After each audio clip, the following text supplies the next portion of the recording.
Once upon a time, in the quiet village of Uturu, lived a woman who had been pregnant 10 times without a child. She was now heavily pregnant again, but something happened that no one could ever explain. It was a calm and warm afternoon, a day like no other, with the calm breeze moving through the entire village as the people went about their activities, not knowing what laid ahead. The young woman, whose name was Ndidi, went into early labor. The first push hit like a thunderbolt in her body as the midwives did all they could to guide her to safe delivery. Her screams rang through the compound, slicing through the peace like a blade, sweat drenching her entire body as she continued to push hard, feeling the pain coursed through her body as she let out a loud scream. The baby slid out of her, and silence filled the entire room. No cry, no movement, no heartbeat, as the midwife looked down at the baby in her arms, hoping that it wakes, but nothing happened. So she looked up at the mother and broke the sad news to her that her baby was dead. Ndidi let out a heart-wrenching cry. She could not believe that her baby was dead. 10 babies dead in less than 10 years. She stared at the midwife in disbelief, her chest rising and falling rapidly, and for a moment it felt as though she had forgotten how to breathe. Then came the deep, long scream, filled with a kind of sorrow that no one had ever seen.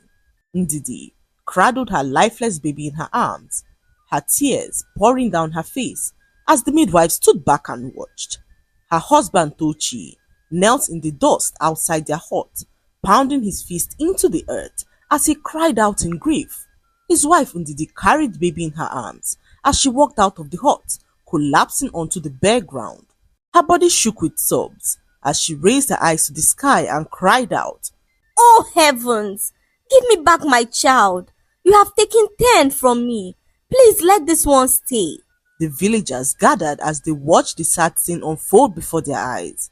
Suddenly, dark clouds began to form in the sky, and the air grew thick and heavy. Lightning crackled across the heavens, and the ground began to tremble beneath their feet. And then, babies began to fall from the sky, 10 of them, drifting gently like feathers as they descended from the clouds above. Everyone opened their eyes in shock, too stunned to move or say a word. The babies drifted down from the sky and landed gently around Ndidi, forming a perfect circle around her as she opened her eyes and mouth in shock. The entire village stood still as they watched the babies surround Ndidi, who knelt on the ground stunned to see herself surrounded by babies. Filled with so much terror, the villagers scampered, screaming and shouting that the gods had cursed their beloved land. Witch! Witch! Some cried. This is not a blessing. This is doom. Others yelled as they ran back into their huts and locked their doors. Everyone stood by their windows and watched as Ndidi remained kneeling in the midst of the strange babies. Suddenly, a loud cry was heard. It was the cry of Ndidi's child, who had just come back to life. Ndidi could not contain her joy. She's alive, she said repeatedly, as her husband rushed to her side, falling on his knees as he kissed both his wife and the baby. They both looked at the strange babies and felt a peace that they had never felt before. Ndidi, in that moment, decided to keep the babies. These children are a blessing to us. They are the answers to our lifelong prayers, and I believe we should keep them. She said to her husband Tochi, who could not help but agree. One by one, they took all the babies into their small hut and laid them gently on a mat, and the babies all drifted into a very deep sleep. The house was quiet, unlike what Ndidi had expected. Feeding and caring for the 11 babies were less stressful than she had anticipated, and Ndidi could not hide her gratitude. The night passed in silence, but by morning, the news spread across the village like wildfire. Ndidi had kept the sky babies, and the elders could not fathom it. The chief priest of the village was so furious as he believed the children were evil. These are no ordinary children, he warned, revealing that the children fell from the heavens during a storm of darkness. He called it an omen, and the people clamored for the babies to be sent away, but Ndidi refused. They are my good luck charms. She told them boldly, revealing that she called on the heavens and the heavens answered. I have suffered loss 10 times over. These children came with life. How can they be evil? She asked the villagers, who were not willing to hear what she had to say.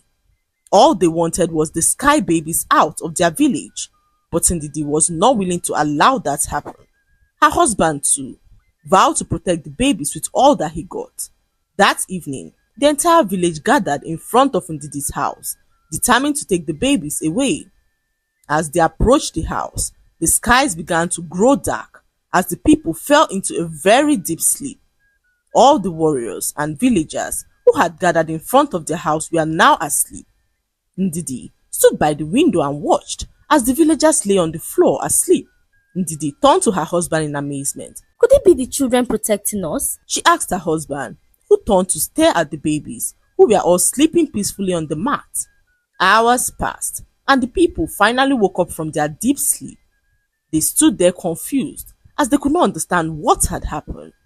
The skies remained dark, and the people were now filled with terror. They believed that their gods were against them, as crops stopped growing and the rivers slowed to a trickle. No fire stayed lit for more than a few minutes, and each day passed under a blackened sky. The chief priest called for a meeting at the village square. He told the people that the babies were not ordinary babies.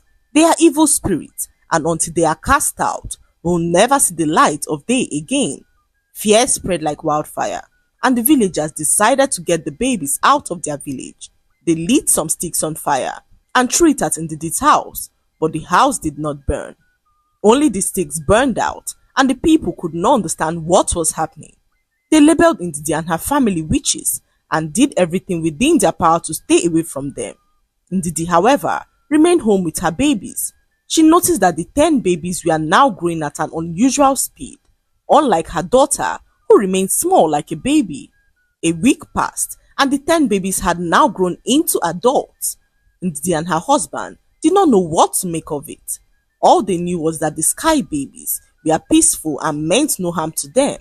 Ndidi did all she could to speak with them, but the sky babies, now adults, did not say a word to her.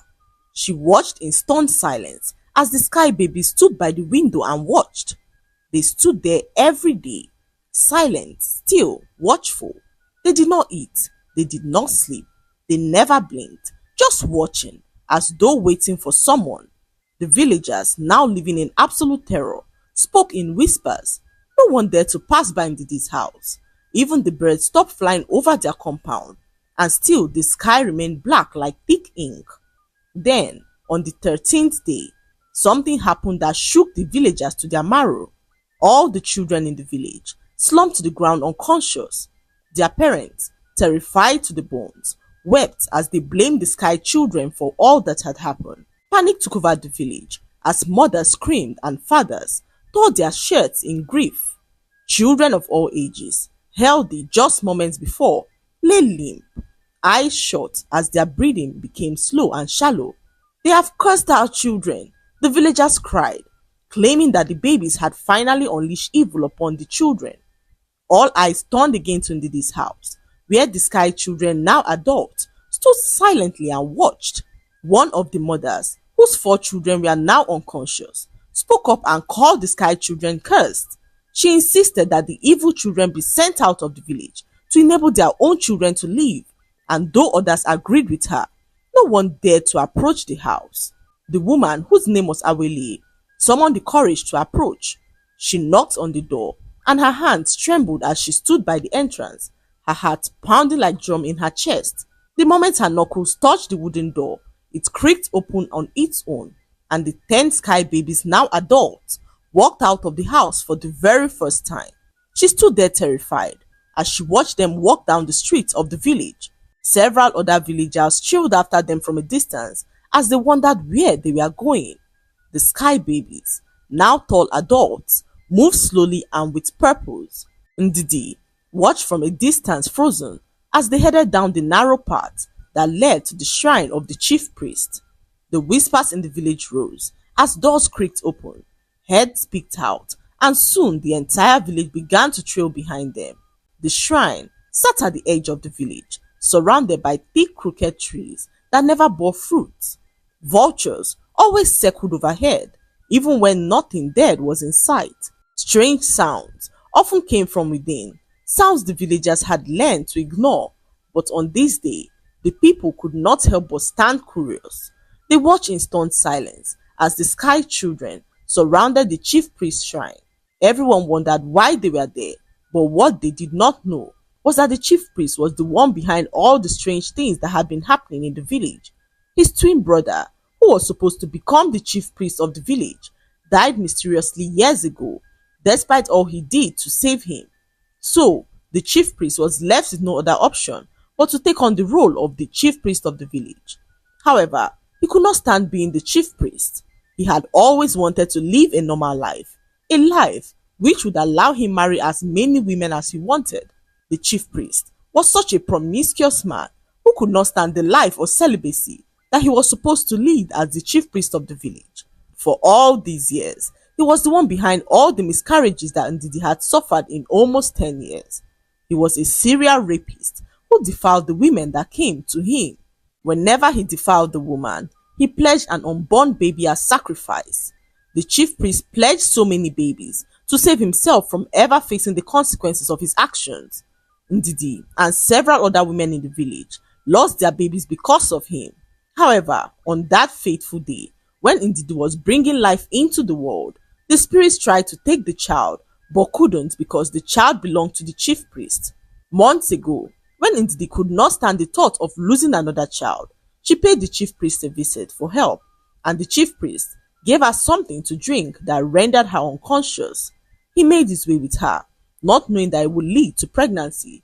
So, when he was about using her 11th child on that fateful day, the skies turned black as the spirits rejected his offering. Instead of power, the sacrifice triggered the return of the spirits of the children he had killed. The sky babies were sent back to prevent the chief priest from killing all the children in the village. As the villagers watched from a distance, the 10 sky children, now adults, formed a perfect circle around the shrine as the ground beneath their feet began to shake. The chief priest emerged from within the shrine, his face filled with rage as he yelled for them to leave. "Leave this place now!" he screamed as the sky children said nothing. They simply raised their hands towards the sky, and lightning struck down from the heavens. Thunder clapped, louder than anything the villagers had ever heard, as the trees around the shrine began to catch fire. The earth opened slightly under the chief priest, and a deafening wind blew through the village as the spirits returned to judge him for all the atrocities he committed. Suddenly, the sky babies began to speak. "You fed your greed with the blood of the innocent. You corrupted the heavens with unholy rituals. You stole life, and now life rejects you." The villagers fell to their knees trembling. The chief priest dropped his staff and began to plead for mercy, but the sky children shook their heads, and then in one swift motion, they raised their hands again. The shrine shook violently, crumbling as it sank into the ground, swallowed like a pebble in water. The chief priest screamed as dark smoke engulfed him. His body did not fall. It vanished, turned into dust, blown away by the wind. For the first time in 13 days, the sun broke through the clouds, and in that same moment, the unconscious children across the village opened their eyes and began to sit up, confused but unharmed. Their parents rushed to them as they thanked the sky babies for saving their lives. And with that, the 10 sky babies turned, facing the rising sun as they began to walk towards the forest. As they walked, their bodies shimmered like glass, catching the light until they were completely gone. Not dead, not vanished, just gone. Only Ndidi's baby remained. The villagers regretted their actions, realizing that they had feared what was sent to save them. From that day on, the village of Uturu changed forever. The shrine was never rebuilt. The land grew fertile once again, and Ndidi was honored as the mother of hope. As peace finally returned to the village, Ndidi sat quietly as her newborn daughter slept in her arms. The chaos had passed, and the village was slowly healing. Her husband Tochi approached her, his eyes resting on the baby who had survived the greatest storm the village had ever seen. And for a long moment, he said nothing. Then, with a trembling voice, he reached out and touched the baby's cheek. She is ours, Ndidi, he said as tears poured down his eyes. I don't care whose child she is. All I see is my heart in hers. I accept her as mine, as ours, as heaven's final gift to us. Ndidi looked him in the eyes and smiled as tears dropped down her face. In that moment, she vowed to protect their child with all that she got. The lesson to be learned from this story is that fear often blinds us to the blessings we are given. What we do not understand, we quickly condemn, forgetting that sometimes the most miraculous answers come clothed in mystery. Always remember that judging by appearances can lead us to reject what is sacred. Most importantly, what is sent to save us may not always look the way we expect. Ndidi was mocked, rejected, and called cursed, yet she was chosen to carry the very hope that would save the village. The sky babies were a divine response to her cries, but the people, in their ignorance and fear, nearly destroyed the very thing meant to deliver them. I hope you enjoyed the story.